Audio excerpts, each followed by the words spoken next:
Pendant des semaines, le millionnaire l'observa en silence, intrigué par sa douceur, jusqu'à ce qu'il décide de la mettre à l'épreuve en se faisant passer pour un homme ordinaire. Dans une ruelle pavée bordée de platanes centenaires, à quelques pas de la place Richelme, la petite boulangerie de M. Didier s'ouvrait chaque matin bien avant le lever du soleil. Les premiers effluves de pain chaud et de viennoiseries dorées s'échappaient par la lucarne entr'ouverte de l'atelier, éveillant doucement la ville encore endormie. C'était dans cette atmosphère tiède et poudrée de farine que Camille, une jeune femme au regard discret et aux gestes sûrs, entamait chaque journée. Depuis l'âge de 17 ans, elle travaillait dans cette boulangerie, devenue pour elle bien plus qu'un simple lieu de travail. C'était son refuge, son point d'ancrage.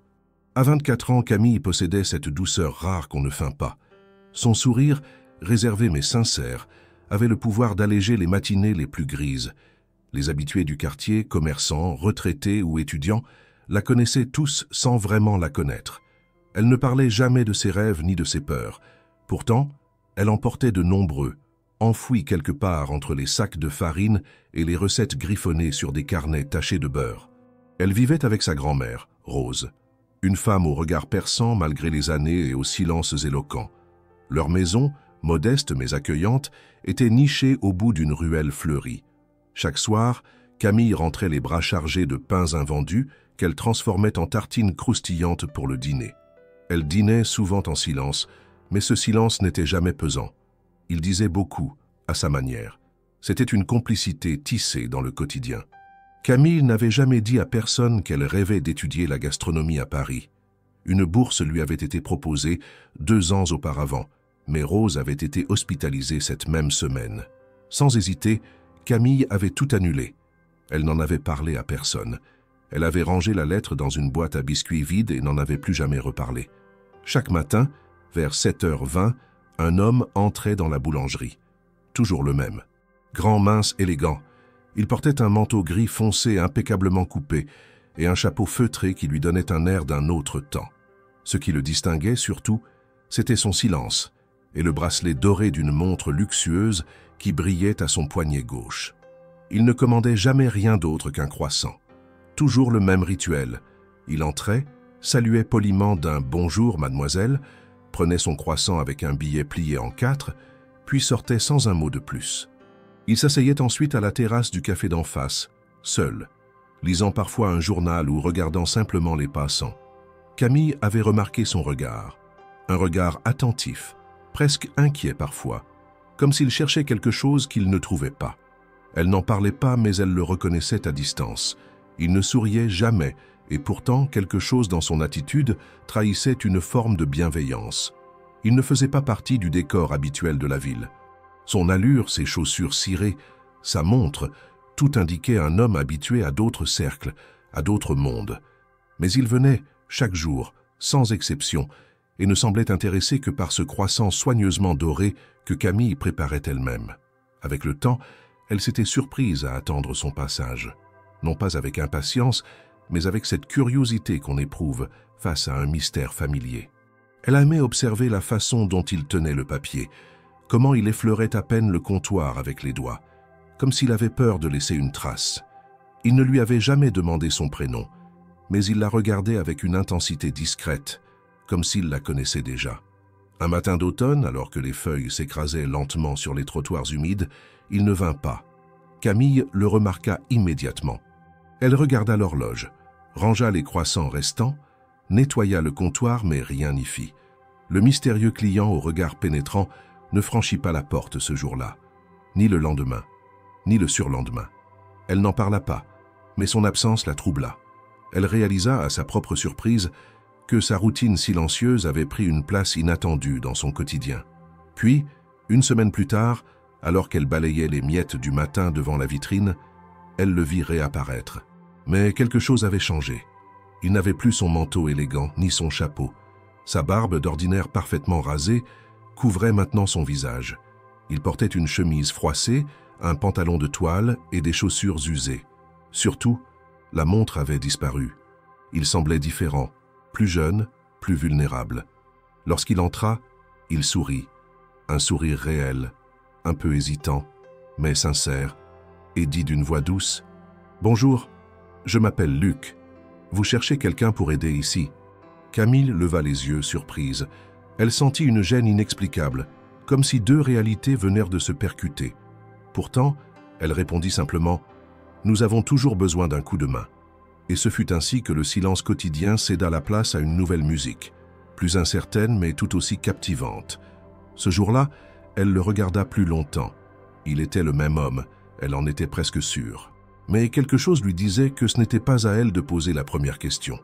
Alors elle servit un croissant, lui tendit avec un sourire et lui montra l'arrière-boutique.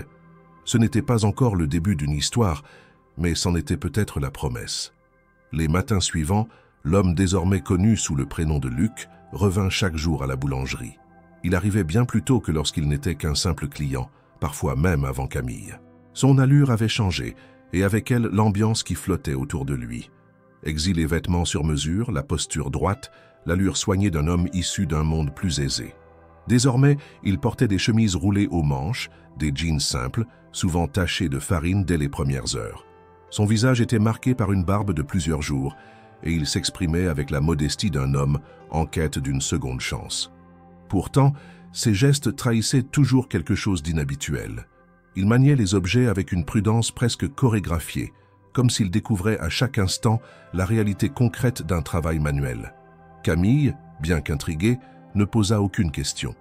Elle accepta sa présence avec la même douceur avec laquelle elle accueillait les clients les plus taciturnes. Elle lui montra comment peser la pâte, comment contrôler la cuisson, comment sourire aux clients même lorsque le sommeil manquait. Luc observait, apprenait, imitait. Il semblait sincèrement désireux de comprendre ce monde nouveau, si éloigné de celui auquel il appartenait réellement. Il se trompait souvent, faisait tomber les plateaux, confondait les levures, mais il s'excusait toujours avec une humilité qui touchait. Un jour, alors qu'il rangeait les baguettes dans les paniers en osier, Camille remarqua l'absence de sa montre dorée. Cet accessoire avait longtemps été l'unique lien entre le client mystérieux et l'homme qu'elle voyait désormais pétrir la pâte à ses côtés. Elle n'en fit aucune remarque, mais son regard s'attarda un instant de trop sur son poignet nu. Luc, perceptif, baissa les yeux comme s'il avait deviné ses pensées. Il détourna le sujet avec maladresse, évoquant un vieux voyage en Italie où il avait visité un four à bois ancestral. Camille écouta sans vraiment y croire. Elle n'était pas naïve, mais elle n'était pas non plus de celles qui démasquent trop vite. Elle préférait laisser les vérités se révéler d'elles-mêmes, comme une pâte bien levée qui ne supporte pas la précipitation. Monsieur Didier, quant à lui, regardait cette nouvelle recrue d'un œil sceptique. L'homme se disait en voyage, en quête d'un nouveau départ, d'un apprentissage manuel. C'était plausible. Et pourtant, quelque chose clochait. Son langage, ses expressions, sa manière de choisir ses mots, tout trahissait une éducation soignée, une culture peu commune dans ce milieu. Didier, qui avait passé sa vie dans l'odeur de levain et la poussière de farine, avait développé une intuition affûtée. Il observait sans rien dire, notait chaque geste, chaque incohérence. Luc, de son côté, faisait de son mieux pour se fondre dans le quotidien.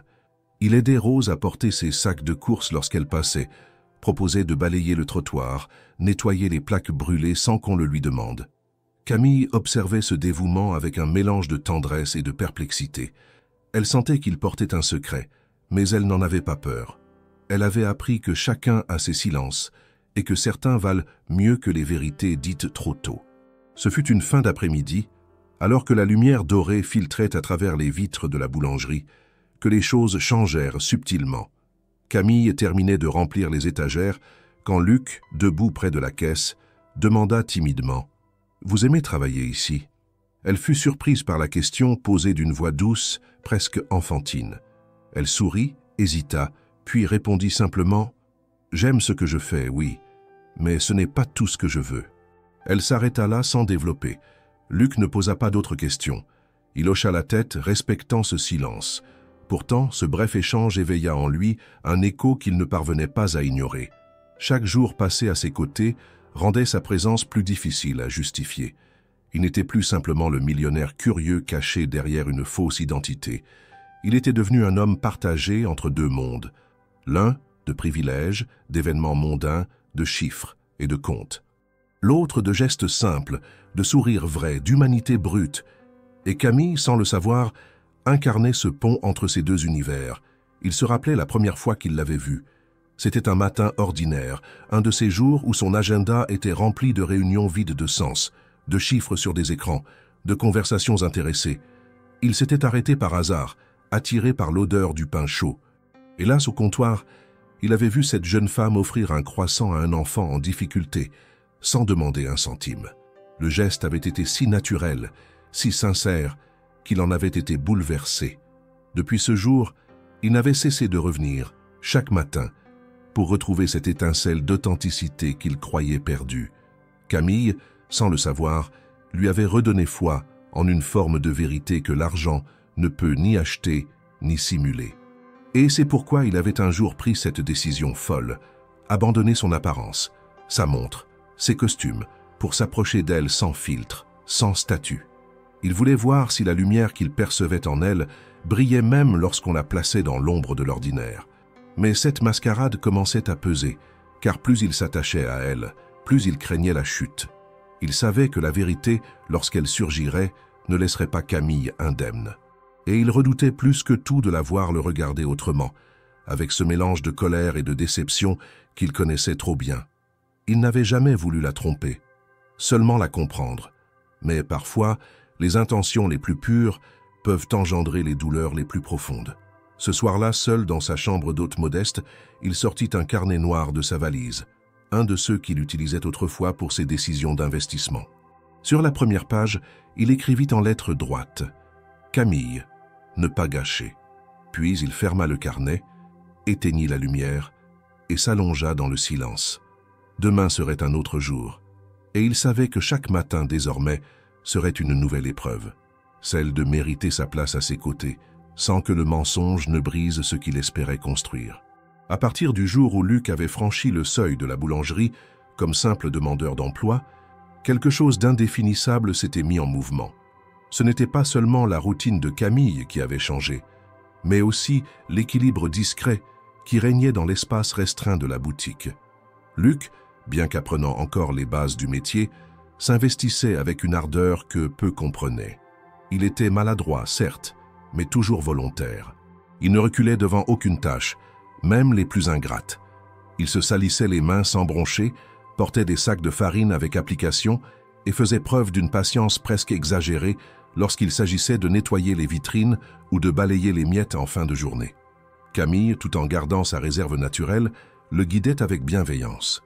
Elle lui montrait comment tresser les brioches, comment reconnaître la bonne texture d'une pâte levée, comment écouter le four comme on écoute une histoire. Luc l'écoutait avec attention, buvait ses paroles comme on boit une vérité oubliée. Il y avait en elle une manière de transmettre le savoir qui n'était pas didactique, mais vivante, presque intime. Il admirait la simplicité avec laquelle elle parlait des ingrédients, comme si chacun d'eux possédait une âme propre. Elle ne le traitait ni avec suspicion ni condescendance. À ses yeux, il n'était qu'un homme de plus cherchant sa place, et cette absence de jugement lui permettait d'être sincèrement présent, même au cœur de son mensonge. Le plus difficile pour Luc n'était pas la fatigue ni les courbatures, c'était le poids de ce qu'il taisait. Chaque jour qui passait l'éloignait un peu plus de la vérité qu'il aurait dû avouer dès le début.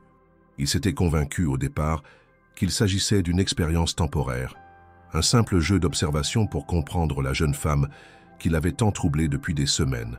Mais la réalité qu'il vivait désormais, faite de gestes simples, de sourires partagés à l'aube, de silences remplis de sens, l'avait enveloppé d'une chaleur qu'il n'avait pas prévue.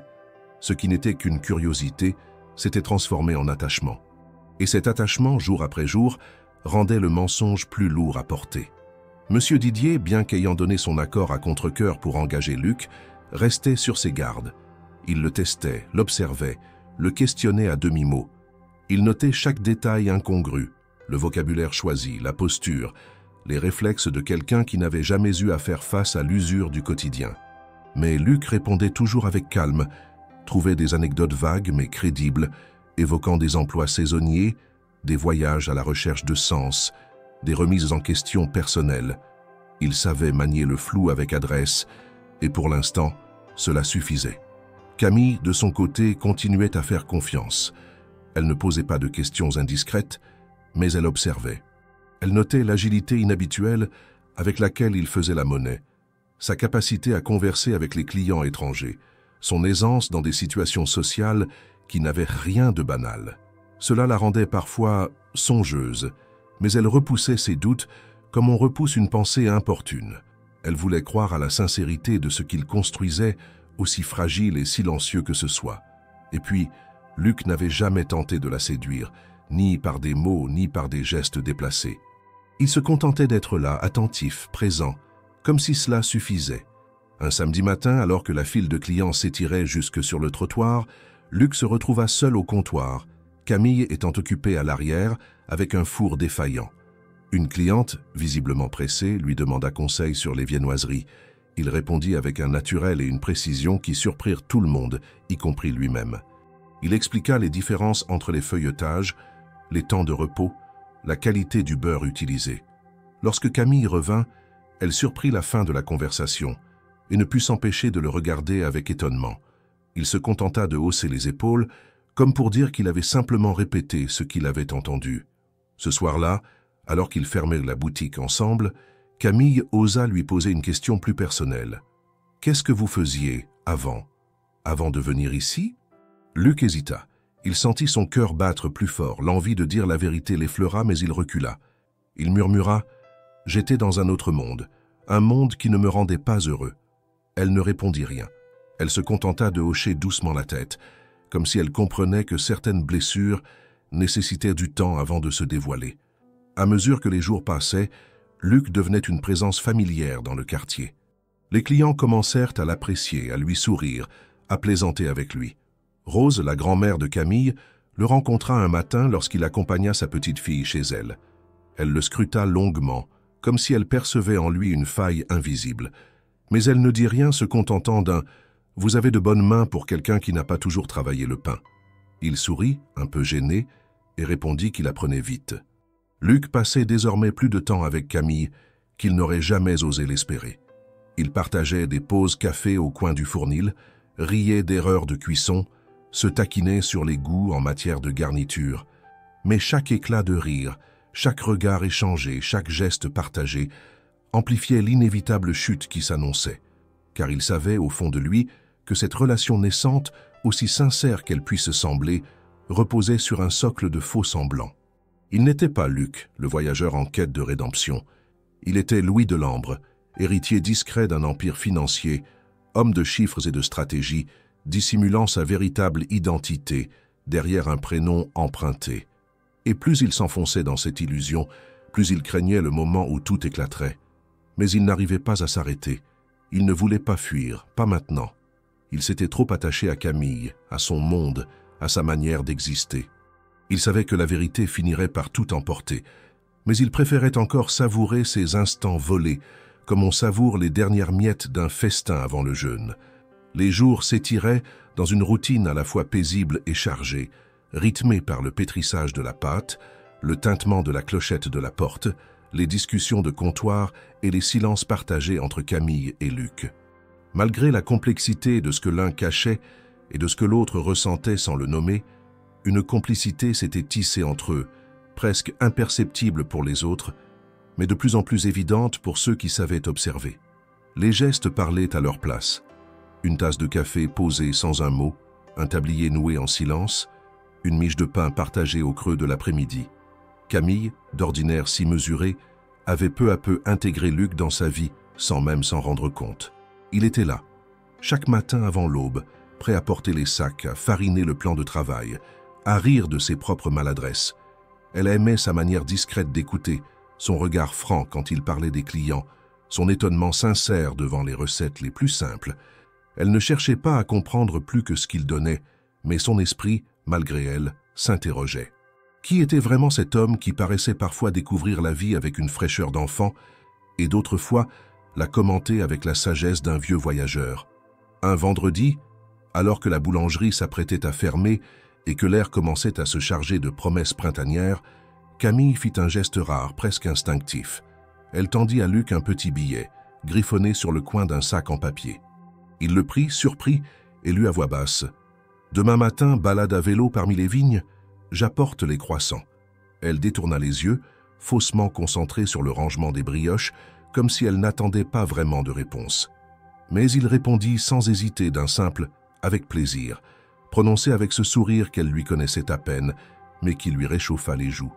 Le lendemain, dès les premières lueurs du jour, ils se retrouvèrent au bord du chemin de terre qui longeait les collines d'Aix.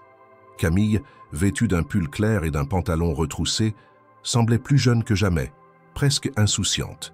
Luc était venu avec un vieux vélo qu'il avait emprunté à un voisin, visiblement peu habitué à ce type d'activité, mais bien décidé à suivre son rythme.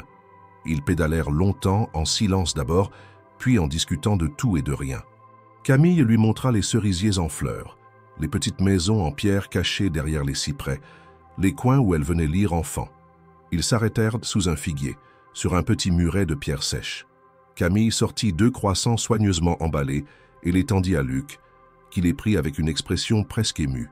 Il mordit dans le sien avec précaution, comme s'il n'avait jamais mangé quelque chose d'aussi simple et parfait à la fois. Ils mangèrent sans parler, les oiseaux chantant autour d'eux, le vent léger jouant dans leurs cheveux. Elle lui parla de sa grand-mère, de ses dimanches passés à cuisiner ensemble, des concours culinaires qu'elle regardait à la télévision, des recettes qu'elle n'osait jamais tenter. Luc l'écoutait avec une attention qui allait au-delà de la politesse. Il enregistrait chaque mot, chaque hésitation, chaque rêve murmuré.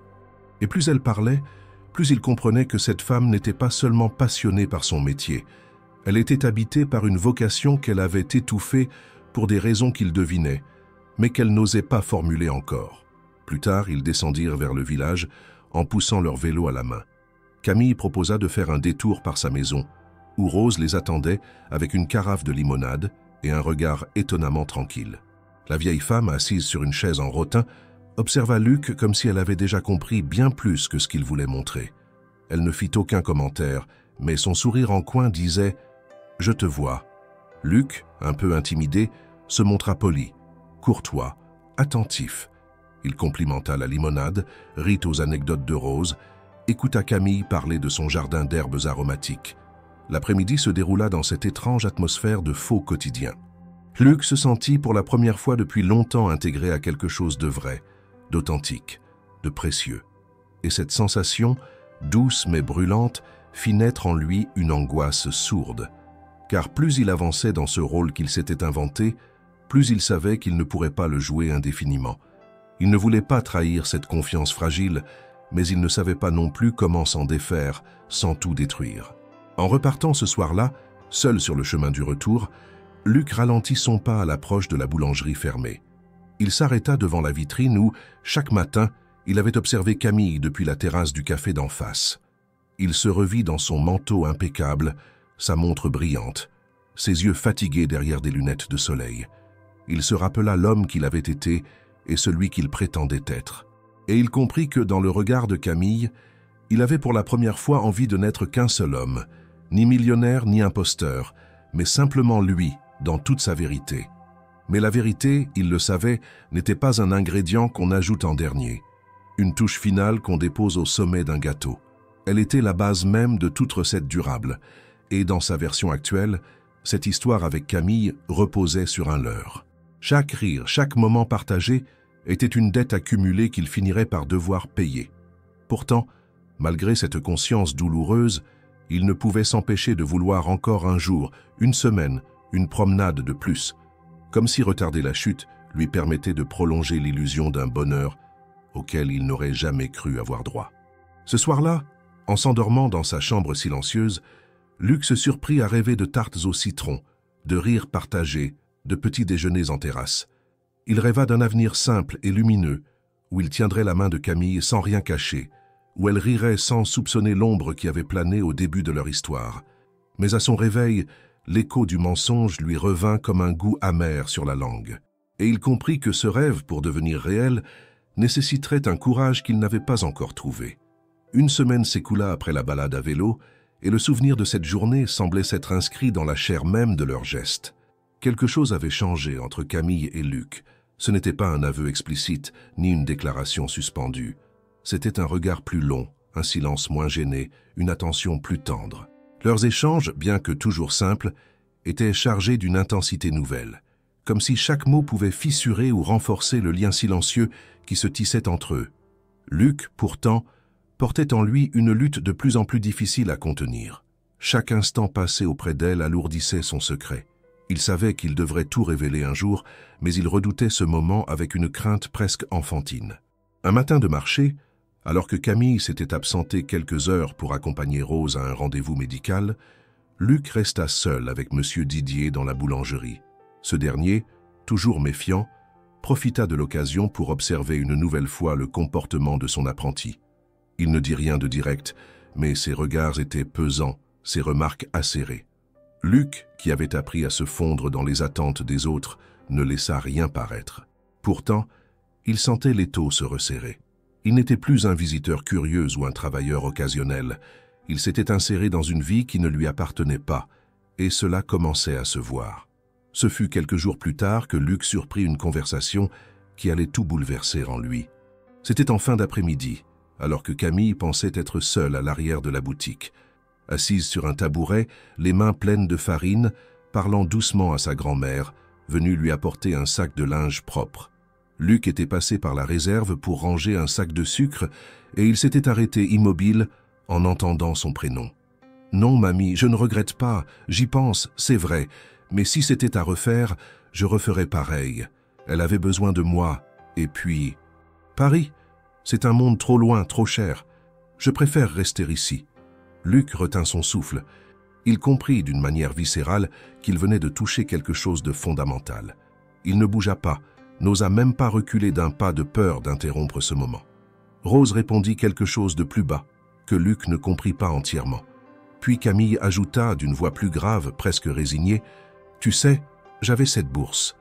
Une vraie, pour l'école de cuisine Ferrandi. J'avais été accepté. Il m'avait même trouvé un logement. Mais quand tu es tombé malade, c'était hors de question que je parte. Je ne l'ai dit à personne, pas même à Monsieur Didier. » Luc sentit son cœur se serrer. Il connaissait cette école. Il y avait dîné lors d'un gala de mécènes plusieurs années auparavant. Il se rappelait des cuisines ouvertes, des jeunes pleins de talent, des visages concentrés sur leur création.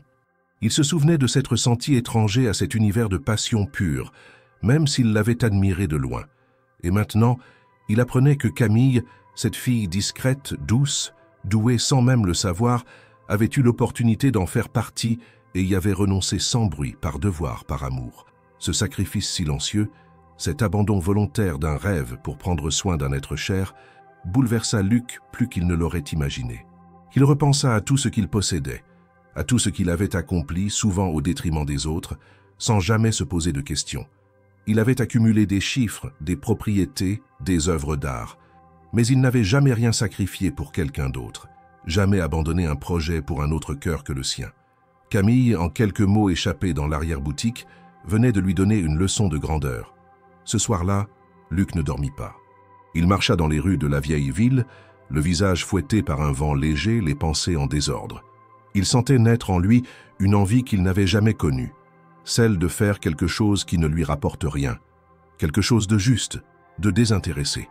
Il voulait réparer cette injustice, pas parce qu'il se sentait coupable, mais parce que Camille méritait que son talent soit reconnu, que ses efforts aient un écho. Il comprit qu'il ne pouvait plus se contenter de la regarder sourire entre deux fournées. Il devait agir. Le lendemain, il fit appel à un de ses anciens collaborateurs à Paris. Il demanda des informations sur les anciens partenaires de l'école Ferrandi, sur les possibilités de mécénat discret, sur les concours régionaux en lien avec la gastronomie. Il donna des directives précises. Tout devait se faire dans la plus grande discrétion, sans qu'aucun nom ne soit lié à lui. Il voulait que Camille découvre son potentiel comme une fleur pousse entre deux pierres, naturellement, sans qu'on la force. Les jours suivants, il redoubla d'attention à la boulangerie, comme pour se faire pardonner intérieurement de ce qu'il savait et qu'elle ignorait. Il l'aidait à tester de nouvelles recettes, proposait de l'accompagner au marché, s'intéressait aux herbes qu'elle cultivait sur le rebord de la fenêtre. Il la regardait sans jamais la presser, sentant que quelque chose de fragile battait dans leur silence partagé. Camille, elle, ne comprenait pas ce qui changeait. Elle sentait bien que Luc n'était pas tout à fait le même depuis quelques jours. Il semblait plus préoccupé, parfois même mélancolique, mais jamais il ne se montrait distant. Au contraire, il était plus tendre, plus à l'écoute. Elle pensait qu'il traversait peut-être un moment difficile. Elle n'imaginait pas que, dans l'ombre, il tissait déjà une opportunité pour elle, une scène où elle pourrait briller sans jamais savoir qui en avait allumé les projecteurs. Et Luc, chaque soir, relisait les notes qu'il prenait dans un petit carnet noir. Il y consignait ses idées, ses plans, ses doutes. Il y écrivait des mots qu'il n'osait pas encore dire à voix haute. Il savait que la vérité finirait par éclater, qu'il ne pourrait pas jouer ce rôle éternellement. Mais il espérait au moins que le jour où cela arriverait, Camille aurait déjà entre les mains quelque chose de précieux, quelque chose qu'aucun mensonge ne pourrait lui retirer. Une chance réelle, méritée, de suivre son rêve. Au fil des semaines, la présence de Luc dans la boulangerie était devenue aussi habituelle que le parfum du pain chaud à l'aube. Il participait désormais à toutes les tâches, de l'ouverture au nettoyage, du façonnage de la pâte aux échanges avec les clients. Il connaissait les habitudes des habitués, les goûts des enfants, les horaires des livraisons. Il avait pris racine dans un monde qu'il n'avait pas anticipé, et chaque jour qui passait lui donnait le sentiment paradoxal d'être à la fois à sa place et entièrement ailleurs. Pourtant, plus il s'intégrant à ce quotidien modeste, plus les regards se tournaient vers lui avec méfiance. Monsieur Didier, le patron de la boulangerie, n'était pas homme à se laisser attendrir par les apparences. Il avait vu défiler des dizaines d'employés au fil des années, certains motivés, d'autres fuyants, quelques-uns rêveurs. Mais aucun n'avait jamais eu l'allure ou le comportement de Luc. Quelque chose ne collait pas. Il ne savait dire exactement quoi, mais son instinct de commerçant chevronné lui soufflait qu'il avait devant lui un homme qui ne disait pas tout. La manière dont Luc manipulait les objets, son aisance avec les mots, ses références, son attitude en société, tout indiquait une éducation bien au-delà de ce qu'il prétendait. Et surtout, il n'avait jamais les mains abîmées comme celles des vrais boulangers. Malgré les heures passées à pétrir, il conservait une finesse qui trahissait des années de confort. Didier se mit donc à observer plus attentivement. Il lui posait des questions, parfois en apparence anodines, mais toujours précises. Il lui demandait d'où il venait exactement, quels autres métiers il avait exercés, comment il avait appris certaines techniques. Luc répondait avec une aisance calculée, préparant ses histoires avec soin, injectant juste ce qu'il fallait de vérité dans ses mensonges pour les rendre crédibles. Mais Didier n'était pas dupe. Il sentait qu'on lui cachait quelque chose d'important. Et il savait que Camille, trop gentille, trop confiante, ne verrait peut-être pas le danger venir. C'est ainsi qu'un matin, alors que Camille préparait des éclairs à la vanille dans l'arrière-boutique, Didier s'approcha d'elle avec prudence. Il nettoyait un moule en métal, les yeux fixés sur ses gestes, et parla d'un ton neutre, presque amical. « Tu sais, Camille, ce garçon, il est bien, oui, mais il est étrange, non? Il n'a pas l'air d'un gars de notre monde. » Camille leva les yeux, surprise. Elle répondit d'abord avec un sourire. « Il apprend vite, et il est respectueux. »« C'est rare. » Didier hocha la tête, mais insista doucement. « Justement, trop respectueux, trop parfait. Il cache quelque chose. Tu ne trouves pas ?»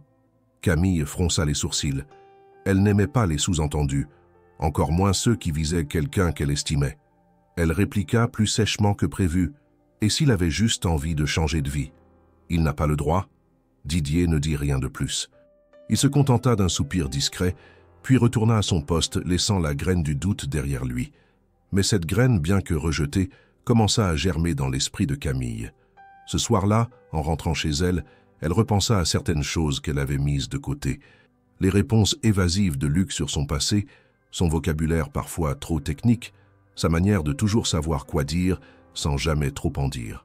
Elle se rappela aussi du jour où il avait réussi à réparer une vieille balance électronique, alors que personne dans la boulangerie ne s'en était jamais occupé. Elle avait mis cela sur le compte de la débrouillardise. Mais maintenant, à la lumière des mots de Didier, cela lui apparaissait différemment. Luc, de son côté, sentait que l'atmosphère avait changé.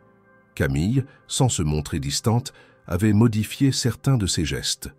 Elle posait plus de questions, attendait des détails là où elle se contentait autrefois d'un mot. Elle l'observait parfois, sans rien dire, avec une lueur d'interrogation dans les yeux. Il s'en voulait d'avoir laissé cette situation devenir si complexe. Il aurait dû dire la vérité plus tôt, quand il en avait encore la maîtrise. Mais chaque jour de silence rendait la révélation plus dangereuse, plus risquée. Et maintenant, il savait qu'un faux pas suffirait à tout faire basculer. Il tenta alors de rétablir l'équilibre par la gentillesse. Il redoubla d'efforts, anticipa les besoins de Camille, s'investit encore plus dans la gestion du magasin. Il fit rire Rose en lui racontant des anecdotes sur des plats imaginaires. Il aida un enfant à réparer sa chaîne de vélo devant la boutique.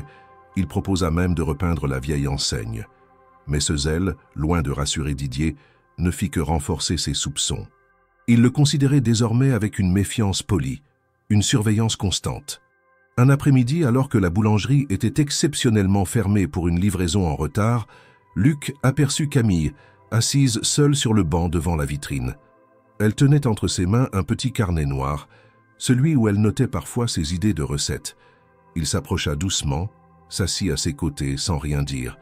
Le silence s'installa, plus lourd qu'à l'accoutumée.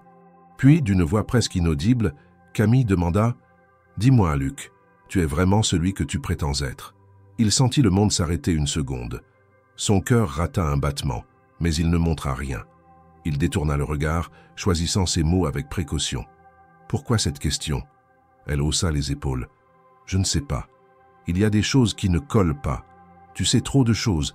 Tu parles comme quelqu'un qui a vu d'autres réalités.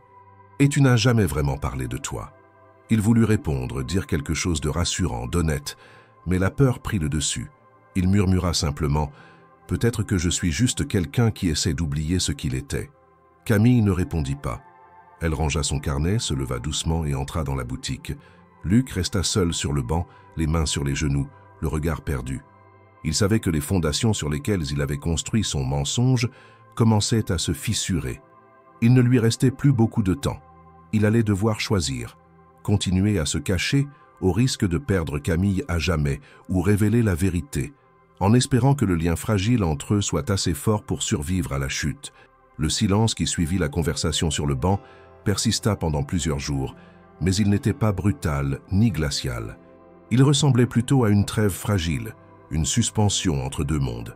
Camille ne chercha pas à en reparler, mais Luc comprit que quelque chose en elle avait été ébranlé.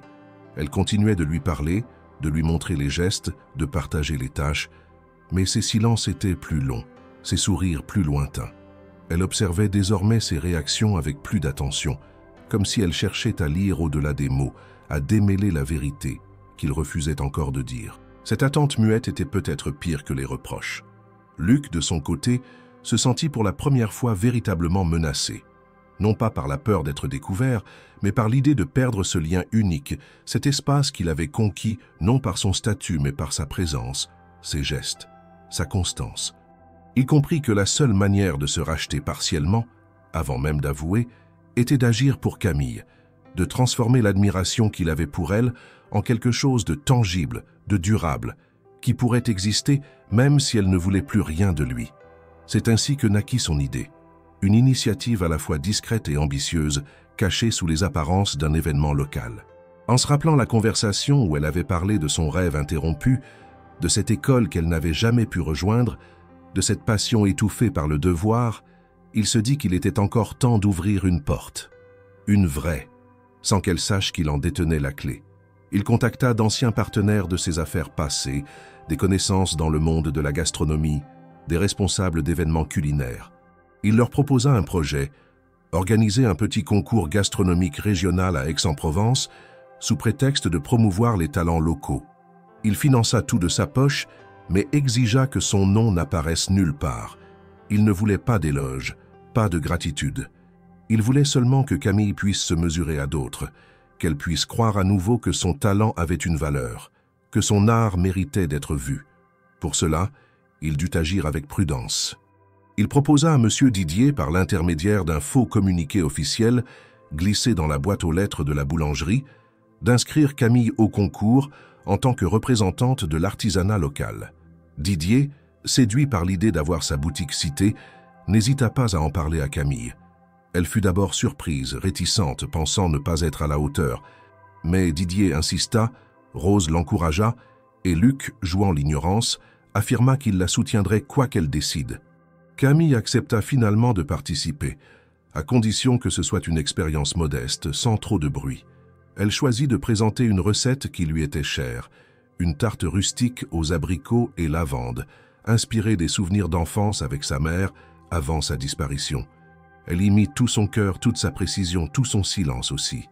Pendant plusieurs jours, elle s'isola dans la cuisine, testant des variantes, ajustant les dosages, travaillant jusqu'à l'épuisement. Luc l'aidait en silence, lavant les ustensiles, notant les temps de cuisson, préparant les ingrédients à l'avance. Il la regardait avec une admiration profonde, se demandant comment une personne pouvait concentrer autant de grâce et de force dans un seul mouvement. Le jour du concours, la place principale de la ville s'était transformée en un petit marché de stands blancs, chaque participant disposant d'un espace pour présenter ses créations. Camille, vêtue d'un tablier sobre, arriva avec sa grand-mère, un panier de tartes encore tiède à la main. Luc, resté volontairement en retrait, observa la scène de loin, caché derrière un stand voisin, vêtu comme un simple assistant technique. Il avait tenu à assister à l'événement, mais sans se montrer. Il voulait voir le moment où elle serait enfin reconnue pour ce qu'elle était, sans qu'elle sache ce qu'il avait orchestré. Les membres du jury étaient des chefs régionaux, des représentants d'écoles culinaires, et un invité spécial, un critique parisien venu incognito, que Luc avait personnellement sollicité. Camille, avec sa simplicité habituelle, présenta son dessert sans fioriture, expliquant le choix des ingrédients, l'histoire de la recette, les souvenirs qu'elle portait. Le jury goûta, échangea des regards, prit des notes. À la fin, ils annoncèrent les résultats sans trop d'effet, dans une ambiance décontractée. Camille remporta le premier prix. Son nom fut applaudi, ses tartes vendues en quelques minutes. Elle ne comprit pas immédiatement ce qui lui arrivait. Elle regardait autour d'elle, confuse, émue, incapable de croire qu'elle venait de franchir une frontière invisible. Luc, dissimulé derrière les stands, sentit une émotion l'envahir qu'il n'avait pas prévue. Ce n'était pas de la fierté. C'était un soulagement profond. Comme si, en agissant pour elle, il avait trouvé un sens à ce que sa fortune n'avait jamais pu lui offrir. Il vit Rose pleurer discrètement, Camille sourire timidement, entourée par des inconnus venus la féliciter. Il sentit son propre cœur se serrer, non pas de joie, mais d'un vertige. Le moment approchait où tout cela devrait être révélé. Il ne pourrait pas cacher éternellement son rôle, ni continuer à prétendre. Ce soir-là, Camille rentra tard, les bras chargés de fleurs et de mots doux. Elle raconta à Luc sans savoir qu'il avait vu chaque minute, chaque regard. Elle décrivit les jurés, les questions posées, les félicitations reçues. Elle parla de sa fierté, mais aussi de sa surprise. « Je ne comprends pas, dit-elle en riant doucement. Pourquoi moi? Il y avait tellement de monde. » Luc répondit, le regard plongé dans le sien. « Parce que tu le mérites. Parce que c'est là que tu dois être. » Il ne lui dit pas ce qu'il avait fait. Pas encore. Il voulait qu'elle garde cette victoire comme sienne, qu'elle la ressente comme le fruit de ses efforts et non comme un cadeau dissimulé. Mais il savait que la vérité finirait par apparaître, qu'un détail, un mot, une coïncidence finirait par trahir l'origine de tout cela. Et alors, il faudrait être prêt, pas pour se justifier, mais pour lui dire, enfin, qui il était vraiment. Et pourquoi, malgré tout, il avait voulu qu'elle brille, même si cela devait signifier qu'elle s'éloigne de lui pour toujours. Le lendemain du concours, la ville semblait baignée d'une lumière différente, comme si la victoire discrète de Camille avait insufflé un souffle nouveau dans les ruelles d'Aix. À la boulangerie, les clients affluaient plus nombreux que d'habitude. Les habitués félicitèrent Camille avec une chaleur sincère et les visages inconnus apparaissaient curieux, attirés par le bouche-à-oreille naissant. Rose, assise sur son tabouret derrière le comptoir, affichait un sourire paisible, fière mais silencieuse, fidèle à son habitude. Camille, elle, était à la fois heureuse et dépassée. Elle n'avait jamais cherché la lumière, mais celle-ci semblait s'être posée sur elle avec une bienveillance inespérée. Luc observait tout cela avec une fierté mêlée d'appréhension. Il avait l'impression d'avoir, pour la première fois depuis longtemps, fait quelque chose qui ait réellement du sens. Pourtant, l'ombre de la vérité planait toujours au-dessus de lui. Il savait que ce moment de grâce ne pouvait durer indéfiniment. La façade qu'il avait soigneusement construite commençait à se fissurer. Et c'est dans cette brèche que le destin s'engouffra, plus tôt qu'il ne l'avait espéré. 3 jours après le concours, un exemplaire du journal local fut déposé comme à l'accoutumée devant la porte de la boulangerie. Camille, les mains encore pleines de farine, le ramassa machinalement et le posa sur le comptoir. Rose, en sirotant son café, le feuilleta lentement jusqu'à s'arrêter net sur une page intérieure. Elle plissa les yeux, puis rapprocha le journal de son visage. Une photographie attirait son attention. Elle y reconnaissait clairement Camille, radieuse tenant son trophée. À l'arrière-plan, flou mais indubitable, un homme élégant recevait une poignée de main d'un conseiller municipal. Ce visage, même partiellement dissimulé, elle le connaissait trop bien. C'était celui de Luc. Mais pas le Luc qu'elle avait accueilli dans sa maison, ni celui qui pétrissait la pâte chaque matin. Non, c'était Louis. Le même homme qu'elle avait vu, des mois plus tôt, traverser la rue avec sa montre dorée et son manteau taillé sur mesure. Le regard de Rose resta figé un instant, puis elle referma le journal d'un geste lent et se leva sans un mot. Camille ne remarqua pas immédiatement l'agitation silencieuse de sa grand-mère. Ce ne fut que plus tard, en nettoyant la table, qu'elle retrouva le journal plié, marqué par une tasse de café. En voyant la photo, son cœur manqua un battement. Elle plissa les yeux, rapprocha le journal. Il n'y avait plus de doute possible. Le costume, la posture, ce profil qu'elle avait appris à connaître dans ses moindres détails, c'était lui. Elle sentit une chaleur sourde envahir sa poitrine, une colère muette, froide, faite de déception et de trahison. Elle ne dit rien ce jour-là.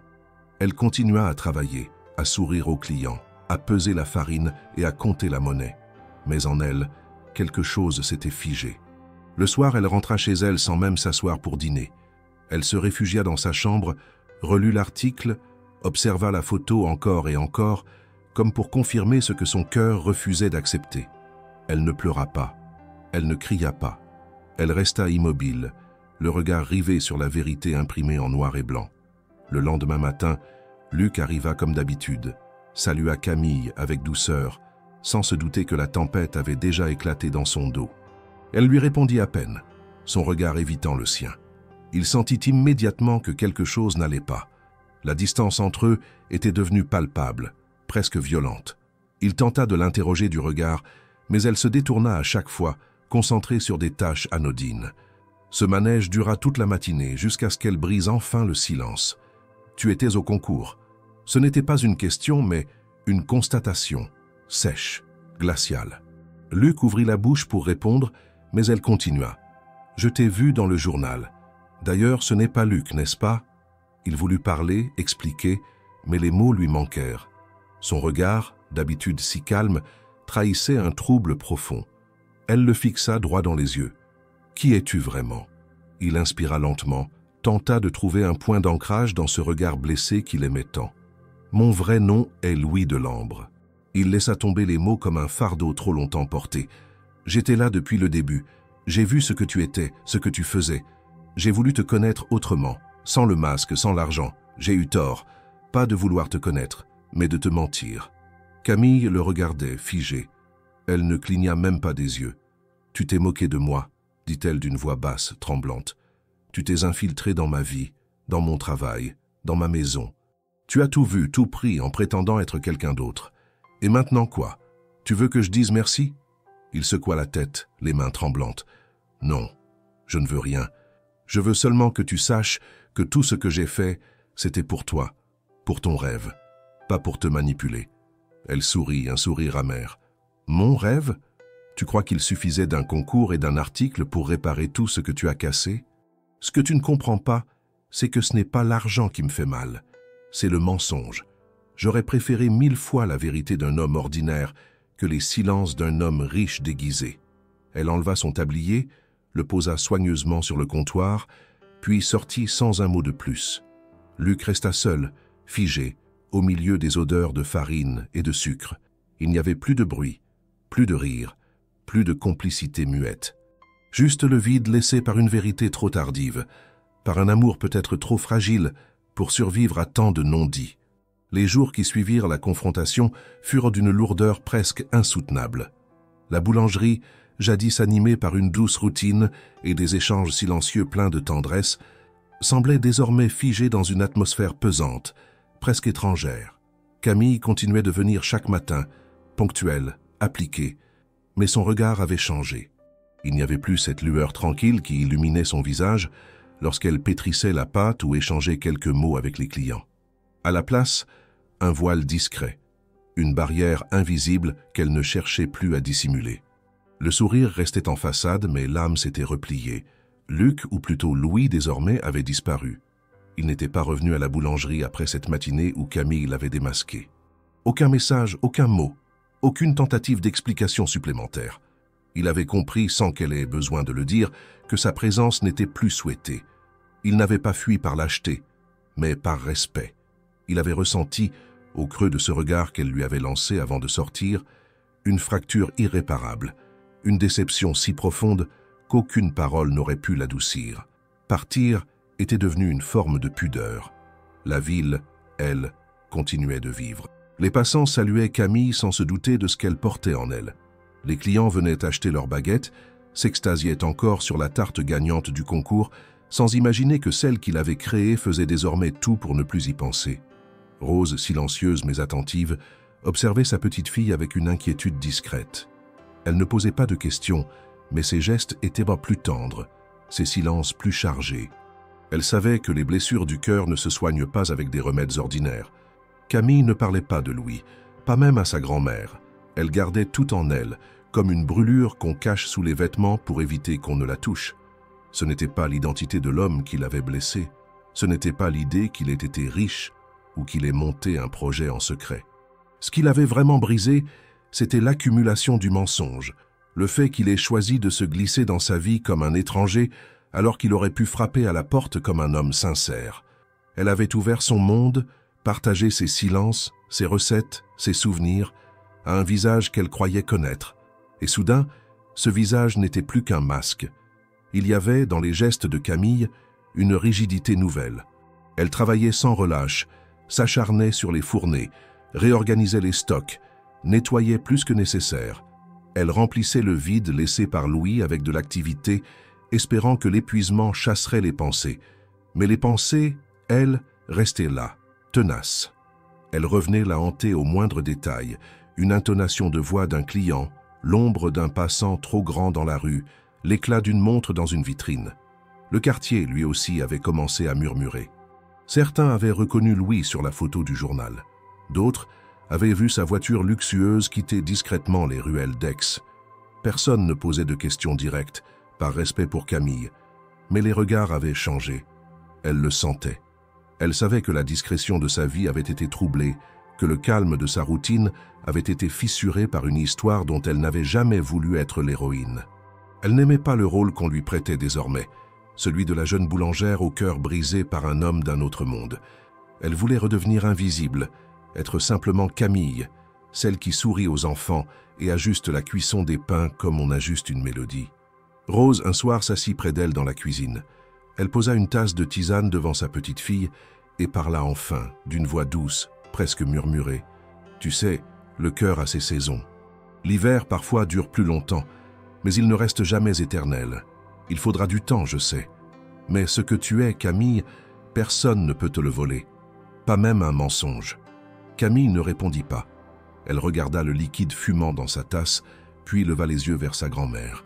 Un silence passa entre elles, plus fort que n'importe quelle parole. Ce soir-là, pour la première fois depuis des jours, Camille ouvrit le tiroir de son bureau. Elle en sortit le vieux carnet de recettes où elle notait autrefois ses idées les plus folles, celles qu'elle n'avait jamais osé tester. Elle le feuilleta doucement, s'attarda sur une page inachevée, griffonnée à la hâte, marquée par une tache de chocolat.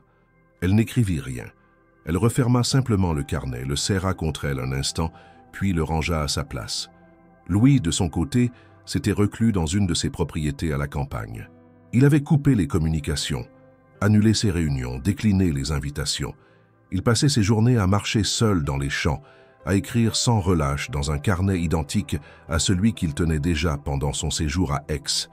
Il y consignait ses remords, ses regrets, mais aussi son admiration intacte pour Camille. Il ne savait pas s'il la reverrait un jour, ni si elle lui pardonnerait. Il ne savait même pas s'il le méritait. Mais il écrivait comme on pose des pierres pour retrouver le chemin du retour, dans l'espoir qu'un jour, peut-être, elle suivrait les traces. Et pendant ce temps, à Aix, le silence s'installait à nouveau dans la boulangerie. Mais ce n'était plus le silence complice des débuts. C'était un silence de convalescence, fragile, plein d'interrogations. Un silence qui n'effaçait rien, mais qui laissait la place à ce qui viendrait ensuite. Car même les douleurs les plus tenaces finissent par devenir mémoire. Et dans cette mémoire, Camille commençait lentement à reconstruire ce qu'elle croyait avoir perdu. Non pas un homme, mais la confiance en elle, en ses choix, en sa capacité à continuer. Le calme revenu sur la petite boulangerie d'Aix-en-Provence n'était qu'apparent. Dans les gestes de Camille, dans les regards de Rose, dans le silence du comptoir au petit matin, on sentait que quelque chose restait suspendu. Une attente, une question sans réponse, une présence absente qui continuait d'occuper l'espace. Les clients, eux, avaient cessé leur chuchotement. L'affaire semblait rangée dans les tiroirs des curiosités locales et la vie reprenait son rythme, lent mais régulier. Pourtant, au fond d'elle, Camille n'avait pas refermé le chapitre. Elle y pensait chaque jour, malgré elle. Elle n'en parlait à personne, pas même à Rose. Mais chaque détail de la boulangerie lui rappelait Luc, ou plutôt Louis, comme un parfum discret dont elle n'arrivait pas à se défaire. Un matin d'avril, alors que le soleil projetait des ombres douces sur le sol en pierre, Camille trouva une enveloppe posée sur le comptoir à l'ouverture. Aucun timbre, aucune trace d'expédition postale. Juste son prénom, soigneusement écrit à la main, dans une écriture qu'elle reconnut aussitôt. Elle resta un instant immobile, le cœur soudain accéléré, la gorge serrée. Puis, lentement, elle déchira l'enveloppe. À l'intérieur, une lettre sur un papier épais et une petite clé argentée, attachée par un ruban bleu. La lettre était brève, mais chaque mot pesait lourd. Louise y expliquait ce qu'il n'avait jamais eu le courage de dire face à face. Il racontait son cheminement, sa décision de se faire passer pour quelqu'un d'autre, non par moquerie ou par jeu, mais par besoin sincère de comprendre ce que signifiait une vie simple, une relation vraie, un monde sans privilèges. Il reconnaissait sa faute, ne cherchait aucune excuse. Il disait avoir fui trop longtemps ce qu'il était, et qu'en rencontrant Camille, il avait pour la première fois voulu être quelqu'un de meilleur, non par ambition, mais par nécessité. Il n'espérait pas le pardon. Il voulait seulement qu'elle sache. Et il terminait la lettre en évoquant un projet qu'il avait concrétisé en silence pour elle, sans jamais espérer qu'elle l'accepte.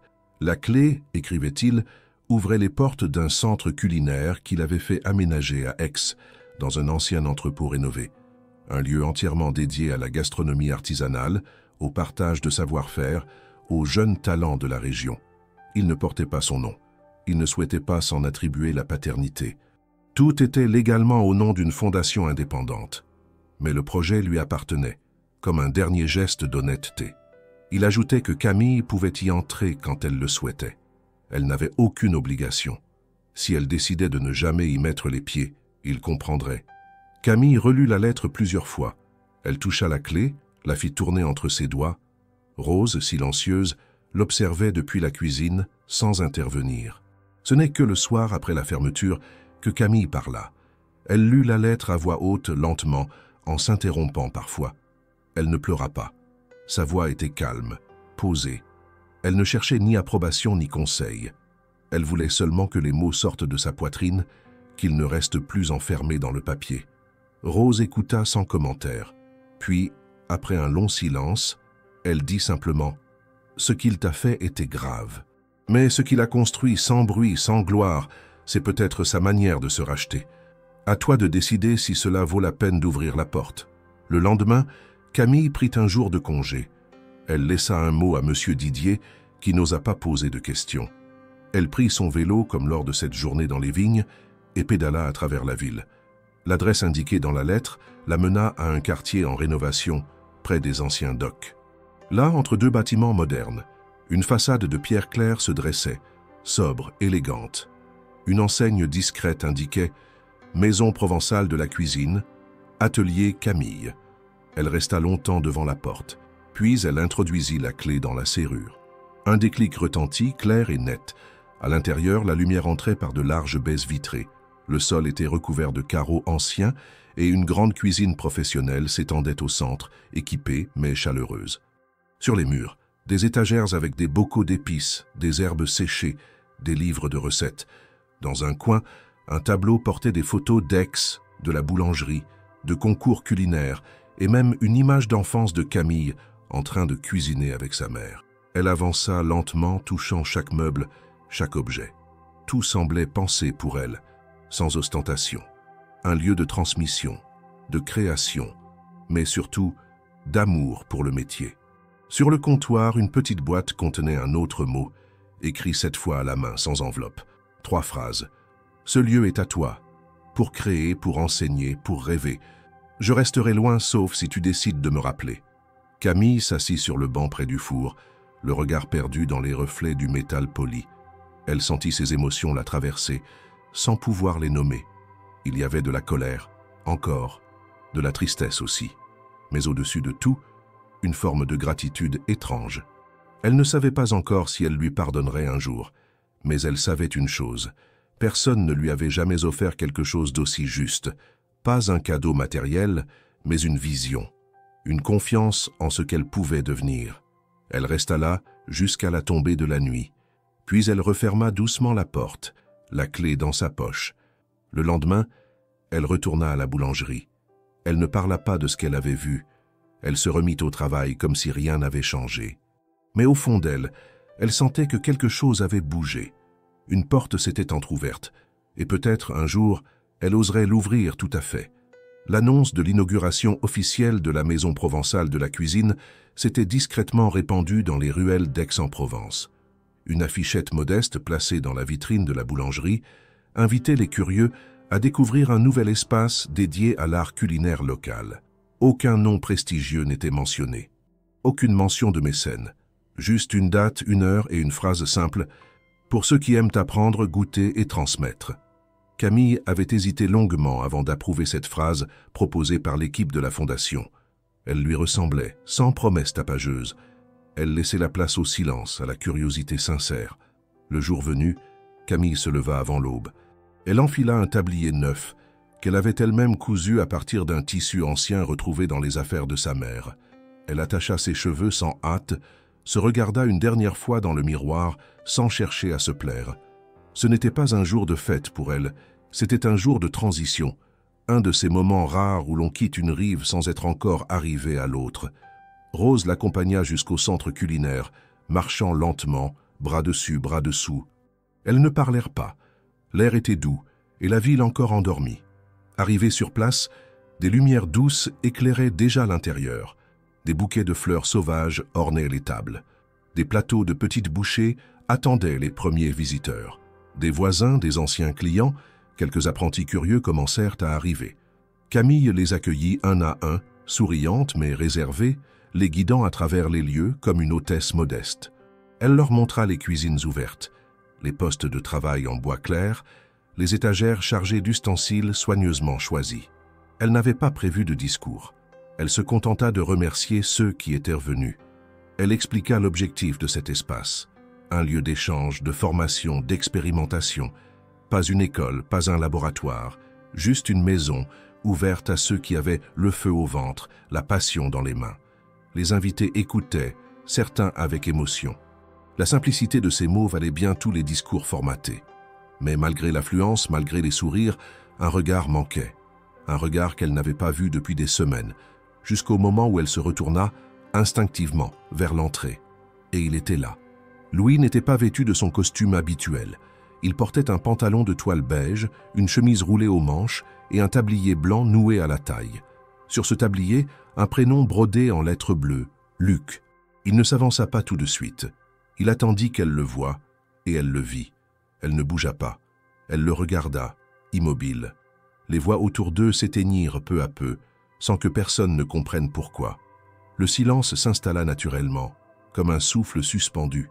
Louis s'approcha lentement. Il n'y avait plus de distance entre eux, plus de faux semblants. Il n'avait rien dans les mains, rien à offrir, seulement son regard.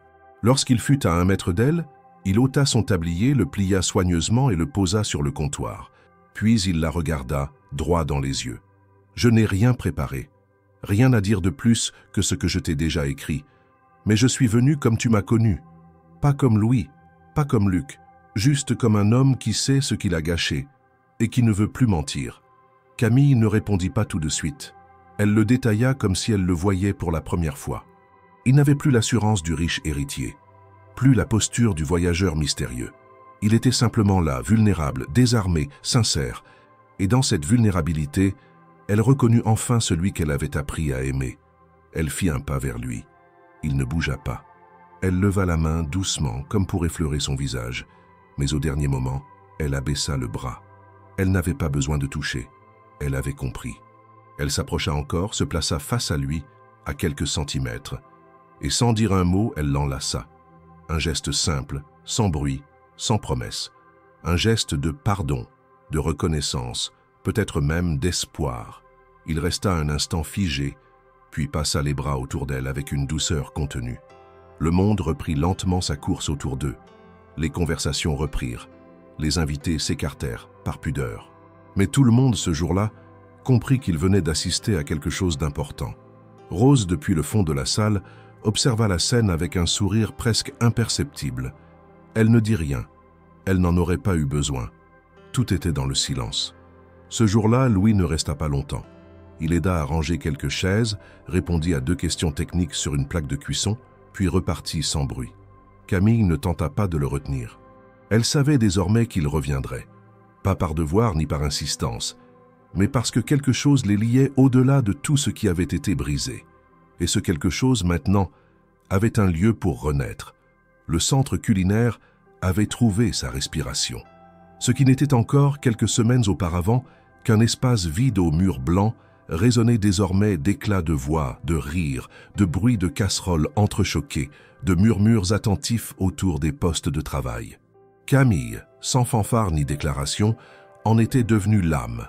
Elle avait organisé les sessions, formé les premiers groupes, construit une dynamique d'entraide entre passionnés, novices et artisans confirmés. Elle ne se considérait pas comme une directrice, encore moins comme une figure d'autorité. Elle se voyait comme une passeuse, une main qui guide, qui montre, qui encourage. Ce lieu n'était pas son royaume, c'était son prolongement naturel. Tous les matins, elle ouvrait les portes avant même que le soleil ne soit levé. Elle disposait les ingrédients, vérifiait la température des fours, aiguisait les couteaux. Puis, lentement, les stagiaires arrivaient, les curieux poussèrent la porte. Les rumeurs d'une ambiance bienveillante se répandaient dans le quartier. Certains venaient de loin, attirés par ce qu'on appelait déjà la maison de Camille. Elle accueillait chacun avec la même attention, posait les bonnes questions, prenait le temps. Son autorité n'était jamais imposée. Elle émanait de sa façon d'écouter, d'expliquer, de faire confiance. Louis, de son côté, avait tenu parole. Il n'était jamais revenu comme avant. Il n'essayait pas de s'imposer, ne réclamait aucun rôle. Il passait parfois, sans prévenir, à des heures creuses. Il apportait un panier de légumes oubliés, un vieux livre de recettes trouvé chez un antiquaire, une suggestion d'atelier à organiser. Il restait rarement plus d'1 heure. Il aidait à ranger, discutait avec les élèves, puis repartait aussi discrètement qu'il était venu. Il avait retrouvé la simplicité du Luc des premiers jours, mais avec la transparence de Louis. Il ne jouait plus. Il était simplement lui-même. Camille, d'abord prudente, avait peu à peu accepté sa présence. Il ne parlait jamais du passé. Elle non plus. Il s'était mis à reconstruire quelque chose sans le nommer. Une routine neuve, sans promesse ni illusion. Une complicité silencieuse, faite d'évidences retrouvées. Il la regardait de loin, admirant sa capacité à transformer le quotidien en quelque chose de généreux. Elle acceptait ses gestes sans les interroger. Un jour, il resta plus longtemps, observant un atelier sur les pâtisseries feuilletées. Elle le fit participer. Il se mit à fariner la pâte, à suivre les instructions. Ils rirent comme au début, mais sans la tension de l'inconnu. Ce n'était plus un jeu. C'était une manière de se retrouver. Rose continuait d'être présente, souvent assise dans un coin du centre, un tricot entre les mains. Elle discutait avec les visiteurs, observait les jeunes en formation, lançait parfois une remarque sage qui faisait mouche. Tout le monde la respectait. Elle incarnait la mémoire de ce que Camille était, de ce qu'elle avait traversé. Elle ne disait jamais un mot sur Louis, mais elle le saluait toujours avec la même courtoisie et ses yeux trahissaient une forme d'acceptation tranquille. 1 mois après l'ouverture officielle, le centre culinaire organisa sa première grande journée portes ouvertes. Camille prépara un programme complet. Démonstration de recettes, ateliers pour enfants, dégustation de produits locaux, conférences improvisées sur les traditions de la cuisine provençale. La ville entière semblait s'être donné rendez-vous. Les anciens de la boulangerie, les nouveaux venus, des restaurateurs, des producteurs, tous se pressaient dans les différentes salles. Louis resta toute la journée, en retrait mais attentif, prêt à intervenir si besoin. À un moment, un four surchauffa, menaçant de brûler les fonds de tarte. Sans réfléchir, Camille lui lança un regard et il comprit. Il coupa le disjoncteur principal, réinitialisa les commandes, comme s'il avait toujours fait partie de l'équipe. Ce jour-là, ils échangèrent peu de mots. Mais en fin de journée, alors que les derniers visiteurs partaient et que les lumières baissaient, Camille s'approcha de lui avec 2 tasses de café. Elle entendit une, s'assit à côté. Le silence était doux, presque familier. Il ne demanda rien, elle non plus. Puis elle dit, sans le regarder, « Tu as trouvé ta place ici. » Il répondit après un moment, « C'est toi qui l'as créée. Moi, je fais que la mériter. » Elle sourit, un sourire discret mais vrai. Elle ne chercha pas à définir ce qu'ils étaient devenus. Ce n'était pas nécessaire. Ce qu'ils avaient, à cet instant, suffisait. Dans les semaines suivantes, Louis proposa d'intervenir ponctuellement. Il n'était pas cuisinier, mais il avait un talent certain pour l'organisation, la logistique, le développement de projets. Camille accepta. Il devint alors une sorte de soutien invisible, s'occupant des demandes administratives, des relations avec la mairie, des contacts avec d'autres structures. Il ne signait rien, ne se mettait jamais en avant. Il laissait Camille incarner le lieu. Elle était le cœur. Lui, l'épine dorsale discrète. Ce nouvel équilibre s'installa sans heurts. Ils ne revinrent jamais sur ce qui s'était passé. Ils ne parlèrent pas de mensonges, de pardon, de rupture. Ce n'était pas nécessaire. Ils avaient dépassé l'épreuve, non pas en effaçant, mais en construisant par-dessus. Chaque jour passé dans la cuisine des rêves de Camille consolidait une relation nouvelle, plus profonde, moins fragile. Ce n'était pas une histoire d'amour comme dans les livres. C'était une alliance d'âme, un compagnonnage né de l'erreur, nourri par la sincérité retrouvée. Et Aix-en-Provence, dans ce coin discret où le pain doré côtoyait les arômes d'herbes fraîches, assistait sans bruit à la naissance d'une histoire que personne n'aurait pu écrire. Une histoire faite de farine, de patience et de regards qui n'avaient plus besoin de mots. Les mois passèrent comme on tourne les pages d'un livre qu'on aime relire, lentement, sans hâte, avec le respect de ce qui a été vécu. La maison provençale de la cuisine n'était plus un projet ni une promesse. Elle était devenue un pilier du quartier, un repère pour ceux qui cherchaient à apprendre, à se réinventer, à retrouver le goût du vrai. Camille en était la gardienne bienveillante, la voix douce qui orientait les pas, la main ferme qui soutenait sans dominer. Elle avait gagné la confiance d'un public vaste, mais ne s'en était jamais enorgueillie. Sa discrétion restait intacte, sa tendresse contenue, sa passion toujours aussi précise. La boulangerie de M. Didier, de son côté, continuait de fonctionner comme avant, mais avec une énergie renouvelée. Les gens venaient pour acheter leur pain, mais aussi pour dire bonjour à Rose, pour voir si Camille repassait parfois au fournil, pour sentir un peu de cette atmosphère qui, désormais, semblait imprégnée d'une histoire plus grande que le simple commerce de viennoiserie. Camille n'y travaillait plus au quotidien, mais elle passait souvent en fin de journée, parfois pour saluer, parfois pour livrer quelques produits de la maison, parfois simplement pour revoir les murs qui avaient tout vu naître. Et chaque matin, juste avant 7 heures, un homme arrivait, toujours à la même heure, toujours avec la même allure discrète. Louis ne venait plus vêtu d'un manteau luxueux ni d'un costume élégant. Il portait des vêtements simples, choisis avec soin mais sans ostentation. Il ne faisait plus partie d'un autre monde. Il avait trouvé, lentement, naturellement, une place dans celui de Camille. Pas comme sauveur, ni comme mécène, mais comme compagnon du quotidien. Il entrait par la porte latérale, saluait les boulangers, échangeait quelques mots, puis attendait devant le comptoir que Camille arrive. Elle arrivait toujours à 7 heures précises, vêtue d'un tablier clair, les cheveux attachés avec soin. À son entrée, elle posait un croissant sur un petit plateau, sans jamais rien dire. Il s'en approchait, le prenait, payait en silence, puis s'asseyait à la même table près de la fenêtre. Là, il attendait qu'elle le rejoigne. Elle s'asseyait à son tour, prenait une gorgée de café, et ils échangèrent des regards qui disaient tout. Ils ne parlaient pas toujours. Parfois, quelques phrases suffisaient. Parfois, rien. Le croissant était chaud, beurré à la perfection, et le silence qui l'accompagnait était devenu leur langage. Ce rituel, banal en apparence, avait pour eux une valeur sacrée. Il ne s'agissait pas d'un simple petit déjeuner. C'était le symbole d'un chemin parcouru, d'une confiance retrouvée, d'une complicité reconstruite. Chaque matin où Camille préparait ce croissant, elle se souvenait de tous les autres matins où elle l'avait fait sans savoir qu'il était là, à l'observer. Et chaque matin où Louis le recevait, il se rappelait du poids de ses erreurs et de la chance d'être encore là, accueilli, accepté. Rose, désormais plus discrète, venait parfois s'asseoir au fond de la boulangerie. Elle regardait sa petite fille avec une tendresse mêlée de fierté. Elle n'intervenait plus, n'offrait plus de conseils.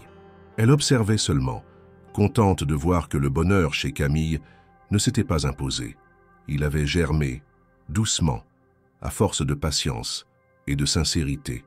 Elle savait que tout aurait pu basculer, mais il n'en avait rien été, parce que Camille avait su écouter son cœur et Louis avait appris à se taire quand il le fallait. Le centre culinaire prospérait, de nouveaux ateliers s'ouvraient, des collaborations naissaient, des élèves revenaient pour enseigner à leur tour. Camille avait lancé une série de publications autour de la cuisine provençale, recueillant des histoires, des recettes de familles oubliées, des gestes transmis par les grands-mères de la région. Louis l'accompagnait dans l'ombre, relisant, corrigeant, suggérant sans jamais imposer. Il était devenu son partenaire, dans la vie comme dans le travail, mais leur relation ne se définissait plus par des mots. Elle se vivait simplement. Un soir d'été, alors que la chaleur tombait lentement sur les toits, ils rentrèrent à pied, main dans la main. Ils ne parlaient pas, comme souvent, mais leurs pas étaient synchrones, leur respiration calme. Camille s'arrêta devant la vitrine de l'ancien local qu'ils avaient vu fermer pendant des années. Elle regarda l'intérieur vide, puis tourna la tête vers Louis. « Tu crois qu'on pourrait y installer une pâtisserie? Un vrai salon de thé ?» Il haussa les épaules, comme s'il avait déjà anticipé la question. « Si tu veux, mais à une seule condition. » Elle leva un sourcil. « Que tu continues à me préparer ce croissant chaque matin, même si tu deviens célèbre, même si le monde entier veut goûter à tes recettes. » Elle sourit, posa la tête contre son épaule. « Il y aura toujours un croissant pour toi. Un seul, le vrai. » Et dans cette promesse simple, dans ce croissant des matins heureux, tout était dit. Leur histoire, née d'un malentendu, nourrie de doutes, forgée dans le silence, avait trouvé son rythme. Elle ne cherchait plus à impressionner. Elle ne devait plus rien à personne. Elle existait. Dans le croustillant d'une pâte levée, dans la chaleur d'une main tendue, dans le regard tranquille de deux êtres qui avaient enfin appris à marcher côte à côte. Et la ville entière, dans ce coin discret de la Provence, semblait l'avoir compris, que la vérité la plus douce ne se dit pas. Elle se vit. Chaque matin, un croissant à la fois.